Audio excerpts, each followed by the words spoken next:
Welcome back नाज़रीन। हम बात कर रहे हैं जो जजमेंट आई उसका आप ज़रा थोड़ा इस पर फोकस करते हैं कि इम्पैक्ट क्या होगा बाकी जो इस वक्त नेशनल असेंबली के जो सीट्स हैं कितनी होगी। साकिब को ये डिस्कशन हो रही थी कोर्ट में कि क्या होगा उन लोगों के साथ, कितने इनको सीट ज़्यादा मिलेगी। 2/3 मेजॉरिटी तो चली जाती है, 2/3 मेजॉरिटी तो गवर्नमेंट को अब नहीं मिल सकेगी। एक तो 39 जो 39 लोग हैं वो पीटीआई डिक्लेयर कर दिए गए, ये पीटीआई के हैं, और 41 जो लोग हैं वो अब आज़ाद होंगे और 15 दिन के अंदर अंदर उन्होंने अपने सर्टिफिकेट्स देने हैं। देन इलेक्शन कमीशन अपना सारा प्रोसेस करके रिजर्व सीट्स जो है वो देगा।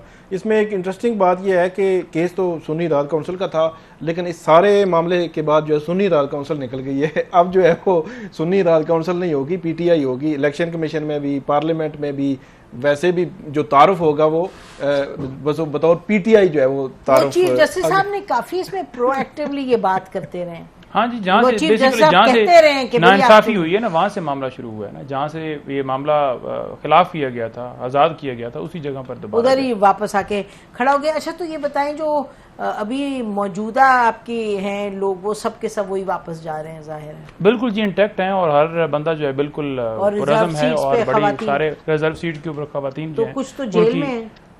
जेल में उनके हवाले से भी बिल्कुल मशावरत चल रही है कि उनके नाम भी कुछ के भिजवाए जाएंगे जो खवातीन अंदर हैं या 9 मई के बाद जो ग्राउंड के ऊपर वर्क करती रूल क्या है, व्हाट इज द लॉ कि अगर कोई जेल में है और आप उसको कहें जी हमने उनको असेंबली में जी उसके लिए कोई कदगन नहीं है। अगर कोई जेल में है, कोई एमएनए बन सकता है, वो उसके लिए क्या है ना कि एक बंदे को सजा हुई है तो वो उसके लिए डिस्क्वालिफिकेशन वाला मामला होता है। जैसे खान साहब को डिस्क्वालीफाई किया गया था, वो भी गैर कानूनी काम था, लेकिन उसको तो हमने चैलेंज किया हुआ है।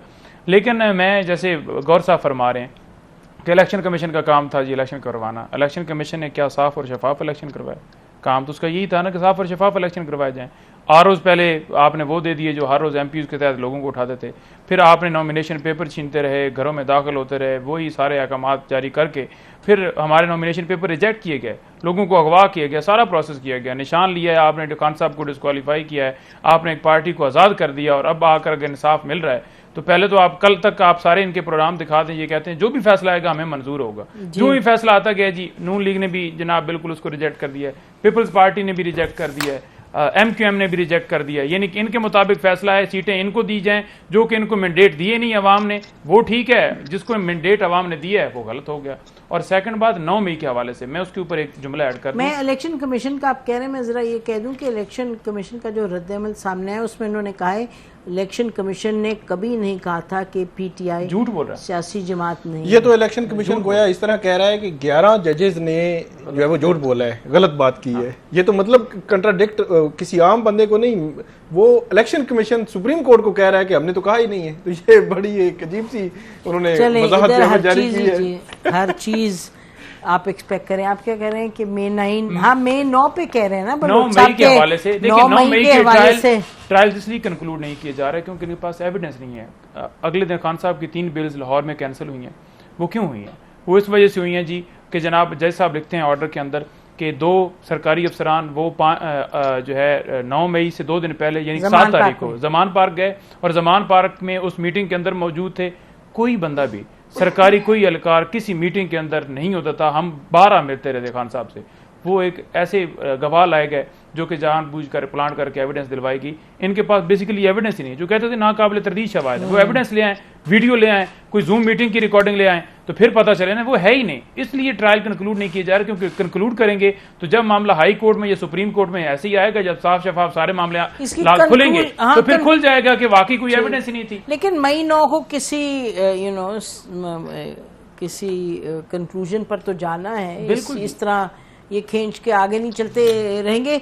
बलोच साहब ये फरमाइएगा कि पीएमएलएन जो इस वक्त है तो इसमें आप में क्या मुशावरत वगैरह हो रही है? आप इसको एक मेजर देखा है सेटबैक पार्टी के लिए कि पीटीआई जो है उसकी नशिस्तें बढ़ गई हैं और ये इस केस में वो जीत गए हैं? देखिए बात यह है कि बेशुमार ऐसी असम्बली हैं जिनमें 2/3 मेजॉरिटी नहीं थी। पिछली असम्बली में इनके पास भी नहीं थी जब इनकी गवर्नमेंट थी। फिर अदम एतमाद हुआ, एक सिलेक्टेड गवर्नमेंट को आईनी तरीके के साथ जो है वो हटाया गया। उसके बाद भी हमारे पास भी नहीं थी। तो मैं समझता हूं कि ये मतलब है कि ये तो कोई नहीं है, लेकिन जो इस वक्त इत्तेहादी हुकूमत है उसके पास पहले भी मेजोरिटी थी, अभी मेजोरिटी है। तो अगर इनके पास मेजोरिटी है तो जो गवर्नमेंट बना लें। आईनी तरमीम के अलावा पार्लियामान अपना काम कर सकती है, हर तरह के मतलब है कानून साजी हो सकती है, उसमें कोई मतलब हैजान नहीं है, कोई ये सबसे बड़ी मेजोरिटी पार्टी हो जाए, यानी कि सबसे ज्यादा सीट्स वाली पार्टी हो जाएगी। तो कुछ ये भी हम सुन रहे थे कि शायद एक ये भी थिंकिंग थी कि अगर पीटीआई पीपल्स पार्टी से कहे तो पंजाब में भी ये हुकूमत बना सकते हैं और सेंटर में। देखिए मेरा ख्याल है कि पंजाब में तो ये नहीं बना सकते, और दूसरी बात ये है कि तमाम पार्टीज को ये हक हासिल है कि वो अपनी कोशिश कर सकते हैं हुकूमत बनाने की। और इससे पहले जब हमने हुकूमत बनाई थी, हमने तो इन्हें कहा था कि ये मेजॉरिटी पार्टी है, हुकूमत बनाए। हमने कब इनको रोका था? ये घबराते हैं शायद, हुकूमत बना लेते हैं। बिल्कुल। दूसरी मैं आपको एक और आपकी तवज्जो दिलाना चाहता हूँ वाकई की तरफ। जी बताइए। जब 2018 का आरटीएस सिस्टम वाला इलेक्शन हुआ था तो पंजाब में नून लीग लार्जेस्ट पार्टी थी असेंबली के अंदर भी, इसके बावजूद कि हमारा मैंडेट छीना गया, हमारा मैंडेट चुराया गया, लेकिन हमारी हुकूमत नहीं उसमें कोई शक की बात नहीं है कि मैंडेट चुराया गया। केपीके में इनके पिछले टेन्योर में भी गवर्नमेंट थी, इस टेन्योर में भी इनकी गवर्नमेंट है।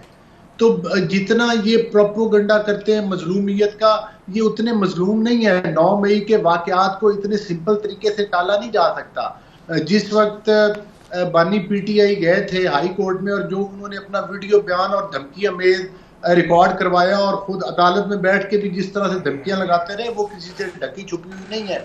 अभी भी बेशुमार दुनिया के ऐसे ममालिक हैं जहां पर मतलब है कि प्रोसिक्यूशन जो है वो फौजी अदालतों के जरिए और स्पेशल अदालतों के जरिए की जाती है इसके दहशतगर्दी की। वो मामला कोर्ट में है। ऑर्डर काफी चीजों के पीछे ये छुपे हुए। तो मकसद ये है कि ये तो आगे आगे देखिए होता है। देखिए आगे आगे तो जरदारी साहब कह रहे हैं आपसे हुकूमत नहीं चलती, वो कह रहे हैं हम बनाते हैं हुकूमत, हम गिरा भी देते हैं। उधर कोई खतरा है आपको? नहीं, जरदारी साहब देखिए, जरदारी साहब के कहने और करने में फर्क है ना। अच्छा। जरदारी साहब अगर कुछ चाहते हैं तो वो जाहिर है उनकी पार्टी है, वो एक पार्टी के सरकर्दा लीडर हैं, तो वो अपने फैसले ले सकते हैं। जाहिर है अगर वो हमारे साथ खड़े हैं आज, तो वो आज सदर पाकिस्तान भी हैं, वो भी जाहिर है हमारे वोट से बने हैं, हमारी हुकूमत उनके वोट से बनी है।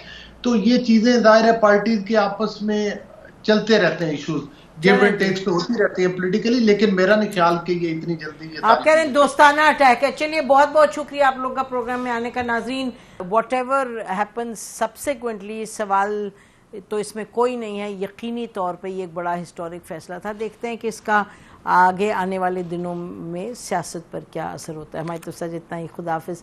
पाकिस्तान जिंदाबाद।